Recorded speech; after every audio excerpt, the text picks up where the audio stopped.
Salam dəyərli izləyicilər. Deməli, Azərbaycan dilinin 100-dən qəşəng bir sınaq tapmışam. Gəlin o sınağı sizə izahım vereyim. İndiyəcək ki, bunun qəlbi Azərbaycan qurtardı. Keçib Azərbaycan dilində bunu video çəkmək içeriği qalmayıb. Dayanaq ala bilərəm. Plusdakı hələ ki qəlbi Azərbaycana cavablar çıxandan sonra bəlkə sınaq tərtib elədim. Onu da deyim ki, hər şey olimpiyada deyil. Müddəriz üzməyin, qabaqda hələ çox olimpiadalar var. Əsas da sizin universitetə qəbul olmaq, yaxşı bal toplamağınızdır. Əsas diqqətinizi ona verin. Keçənlər, keçməyənlər hamısı aiddir. Keçək suallara. Bir də məni 1000 abunə olmaq yolunda dəstəkləyin. Məni 1000 abunə eləyin. Sonra da videoya like edin. Keçdik. Nümunə ilə bağlı cədvəldəki uyğunsuzluq. Gəlin elə variantlardan başlayaq. Eyni misrada antonim, cütlük və omonim söz işlənmişdir. Bunlar doğru deyil. Antonim nədir? Eyni hissəsi olmalı. Baxın, sevincdən qəm. Antonim də eyni hissəsidir. Bir də omonim söz sarı. Sarı 3 cür omonim olur. Yaranı sarı feil, sarı köynək sifət, sənə sarı qoşma. Qoşma olanda da 2 məna növünə aid olur. Məsələn, sənə sarı gəldim istiqamət, səndən sarı bunu etdim, səbəb məqsəd doğrudur. Demək ki, eyni qrammatik mənaya aiddir. Həm-həmdən bilirsiniz, iştirak bağlayıcıdır. İkinci və üçüncü misrada da var. Bu da'lar da yenə də iştirak bağlayıcıdır, bağlayıcı doğrudur. Düşünürsünüz, ədədlə mən bağlayıcı nəsə fərqləndim. Ədəd əsasən feildən sonra gəlir. Oxu da, yaz da. Bağlayıcıda isə müəyyən bir şey olur. Məsələn, deyir ki, nəşədən yaran bəzən aləm də. Demək, əvvəl nəsə yaranıb ki, bu da yaranıb. Məsələn, Kənan da gəlmişdi. Demək, əvvəl kimsə gəlib. Sonuncu bir hissədə məcazın mənası işlənməmişdir.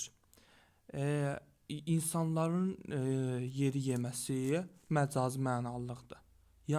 Bu yanlış doğrudur. Bizdən uyğunsuzluğu istəyir. Ümumüştək olmayan sözlər nümunə yoxdur. Ümumüştək olmayan sözlər hansı? Deməli, dialektlər, termin nədir? Termin, dialektlər, neologizmlər və arxaizmlər. Buna aid də nümunə yoxdur. Doğruya doğru düzdür. Bizdən uyğunsuzluq istəyir. Bir söz vurğusu dəyişməklə mənasını dəyişən sözdür. Burada nəşə söz var. Bu uzun tələffüz olunmasına görə mənasını dəyişir. Bir var nəşə, o narkotik çəkəndən istifadə edilən şey. Demək ki, nəşə, gülüş. Bu uzun tələffüzə görədir. Ona görə yanlışdır. Ona görə uyğunsuzluq. C variantı. Nümunədə insan isminin hansı hallarındır? Ardıcdan müəyyənləşdirin. İnsanı insan tək dərk edə bilməz, insan nəfəsi ilə isinməyənlər. İnsanı, kimiyi, təsirlik. İnsan tək, adlıq. İnsan nəfəsi, neçənci növdə? İkinci növ. İkinci növün biri hansı olur? Birinci növü yərik. Cavab C variantı. O bura gələrdi əlində kilo cümləsində işlənib əvəzdən sonra vergül qoyulmalı yoxsa qoyulmamalıdır. Deməli, o bu əvəzi ilə mübtəda əvəzini işlənibsə, ondan sonra əvəzlik və feildən başqa digər əsas hissə gəlsə vergül qoyulur. Bir də modal söz bilən nidanın özünün vergülüdür. Onu da ortada qoyulur.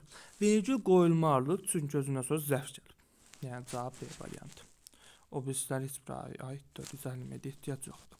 Deməli, heç bir xanaya yerləşdirilməz. 4-cü sual. Təhlil eləyək. Uca, ucalmaq, ucaldırmaq deyən məhsusa, bu ucaltmaq olub. Sahil başqa şəkil qəbul edildiyi üçün t-dıya keçib. Ucaltmaq, indiki zaman, mış, iymişin qısaldılması, larda cəm.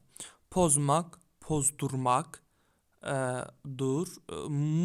dur leksik, muş, keçmiş, imişdora, sözün kökünə və ya başlanğıc forması qoşulubsa o keçmiş zamandır. Uqdakı şəxs sonluğu. İndi zaman şəkilçisi işləri var. Birinci xanaya yazıla bilər. İymiş hissəci keçmiş zaman artırılır. Dedik ki, birincidə iymiş işlənib. O da ıra, yəni indiki zaman artırılıb. 2 səhvdir.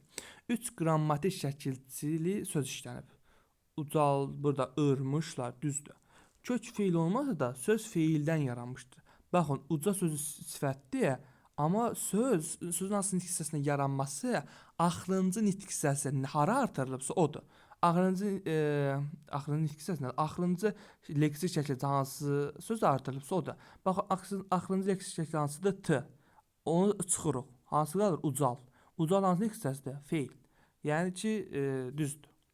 Söz şuhudi keçmiş zamanda. Şuhudi ilə nəqli necə fərqləndirirsiniz? Şuhudidə son d-dır. Deməli, d üstü 4-dür. Nəqlidə mışdır. Şuhudi nədir? D var. Yoxdur. Cavab 2-5. Cavab B. Hansı söz hansı söz nədir? Hansı variantda verilmiş cümləyə əlavə kimi artırmaq olmaz? Baxın, o son kursu Bakıda bitirib kəndə döndü. Əli axırıncı kursu Bakıda, paytaxtda bitirib kəndə, doğma yurduna döndü. Doğma Y qalır, çünki biz təyin yoxdur ki, elə asan yolla tapılasın. Mən ona əlavə artırım. Yalnız zərf kimi işlənə bilən sözlər hansı variantdadır? Baxın, güclə sonra eləyək də birinci. Bilirsiniz də, həm qoşma olur. Məsələn, səndən sonra gəldim, çıxışlı qaldan sonra gəlibsə qoşmadır, digər halları zərfdir. Güclə, bu da isim kimi də ola bilər. İsimlə qoşma, güclə, məsələn, ağıl birləşəndə qəşəng şeylər yaradır.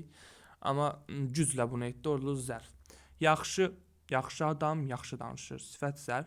Cüt adamlar, bir də ki, cüt qoşmuşdular. O da şey, həm sifət, həm zərf olur. Çox həm sayı olur, həm də ki, zərf. Gündüzdəki isimdən, məsələn, gündüzün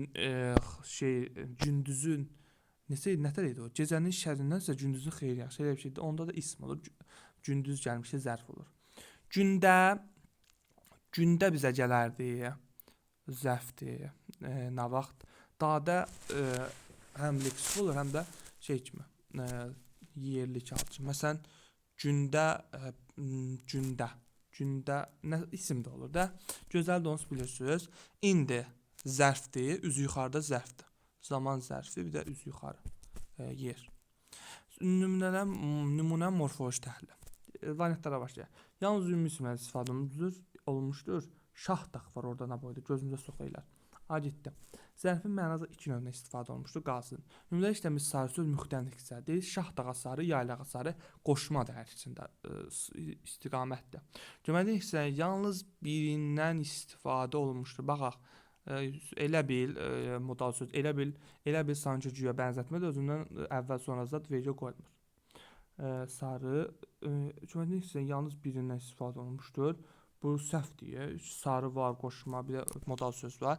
Bizdən doğru fikir istəyir. Düzdür. A-nı çıxdıq, C-ni çıxdıq, D-ni çıxdıq. Sifət və zərf işlənməmişdir. Biz niyə B-yə baxmadıq? B-yə, mən nə bilim, B doğru olar, ona görə baxmadıq. Zərfin mənada iki növünə istifadə olunmuşdur. Bax, qalxdıqca feili bağlama, üzü yuxarı qalxmaq, yer. Şaxtağa sarı, açıb qucağını yaylağa sarı, yaylaqda dayanar yaylaq yolları. Burada bir növ var, bu səhvdir, başqa yoxdur. Yaylaqda, bu çaşdırasız zərfli idi, amma isimin yerli yalı inandı. Sifət və əvəzlikdə işlənməyib. Baxın, sürülər, bu şeydə toplu isim. Qalxdıqca feili bağlam, üzü yuxarı zərf, elə bil nə idi, modal söz. Sən gəlir, isim, sonra feil, isim, qoşma, açaraq, feili bağlama, qucağında isim, yaylaq, isim, sarı, qoşma, yaylaqda isim, dayanar, feil, yaylaq yolları. Bax, ikinci nötəyin sözləşməsi, birinci tərəf yəli, ikinci tərəf məhsuliyyət. Hansı mürəkkəb adın yazıcı səhvə yol verir? Səfəvi imperiyası düzdür. Bakı 2-ci dərəcə şəhər məktəbi düzdür. Mirzə Kazım bəy düzdür. Deməli, bəy, məsələn, Şah İsmail olsa, Şah böyük yazacaq. Belə olsa, amma məsələn, ortada gəlsə, Nəcəf bəy Vəzirov. Bu balacadır. Yəni, həmişə baş dələndə böyük yazır. Gün olanlar, məsələn, beynəlxalq qadınlar günü, 31 dekabr dünyada həmrəylik günü və 9 may faşizm üzrə qələbə, az qalır 9 maya. Xalça muzeyində muzey adları, məsələn, Türk və İstanbulda yerləşən Türk və İslam muzeyi var, o da muzey var da, muzeylər dırnaq dərəcəli, əl-qərəz. Hansı nümunədə həmziz təyin işlənib? Qəşəng sualdır. Baxın, yaltaq əsri, ikiyüzlü ruhani, yalancı hakim, hər biri ayrı-ayrı hakimlərlə, Dolin kimi ilə ayrı-ayrı tamamlıqlardır. Yəni, hər birinin ayrı-ayrıdır. Həm məzini, həm təsirli, çaşıb götürərsə, şirin keçdi, təsirli keçdi. Nədir? Zərflik. Sakit uzanmışda kədərli, zərflik. Hündür boylu, qara saçlı bir kapitan. Kapitan, necə? Qara saçlı, necə? Hündür boylu, düzdür. Kömür rəngli qara saç. Baxın, saç, necə saç? Kömür rəngli saç, qara saç. Demək, sizə bir şey öyrədiyim. Həm A-da həmcinslik yoxdur. təyinlər var, amma həmcinsdir. D-də həmcinsdir. Y niyə həmcinsdir? Çünki baxın, saç, nə saç? Qara saç kömür rəngli qarıya aiddir. Yəni saça aiddir də. Ona görə qeyri-həmcinsdir. Əgər saça aid olsaydı həmcins olardı. Bir də ki, bu qeyri-həmcinslər arasında çox vaxt vergül olmur. Oradan da tapa bilərsiniz. Amma əsas birinci qaydaya diqqət yetirin. Cümlənin birində baş cümlə, budaq cümlə, əvvəl gələn tabiri mürəkkəb cümlədir. Baxın, faytonçu səhlənə baxmayaraq atılan yaşarım qatmaq istəmir. Bu sadə cümlədir. Baxmayaraq böyüklükdə arasız olur. Bu qumlu torpaqda elə meyvələr yetişir ki, dadına baxmaq olur. Çiyini bərpa eləyirsə olur? Hansı olur? Baş cümlə. Deməli elə beydir. Neftə bulanmış dalğalar sahilə vurur. Dalğalanan su göy qurşağı kimi rəng-bərəng bölünürdü. Bu tabir mürəkkəb cümlədir. Zaman əlaqəlidir. Zaman əlaqələri. O əlaqələri sözünüzü yaxşı bilmirəm. Bu il düşmür deyə oxumadım. Keçmədik. Neftə bulanmış dalğalar sahilə vurur. Göy qurşağı dalğalanan su göy qurşağı. Hə, bu ardıcıldır. Bir şey ardıcıl baş verir. Səbəb nəticə də ola bilər. Nəsə, onlar onsuz düşməyəcək. Tabir mürəkkəb cümlənin o növləri düşməyəcək. Baxmaya da bilərsiniz. Dan yeri şiqlansa da sağ da gəlibsə nədir? Birinci budaq əvvəl gəlib. Bulağın yanına çatmışdı ki, təzəcə yenicə artıra bilirsinizsə, bulağın yanına təzəcə çatmışdı ki, onda budaq cümlə əvvəl gəlir. Deməli bu qədər. Əgər xoşunuza gəldisə, video like edib kanala abunə olmağı unutmayın. Sağ olun.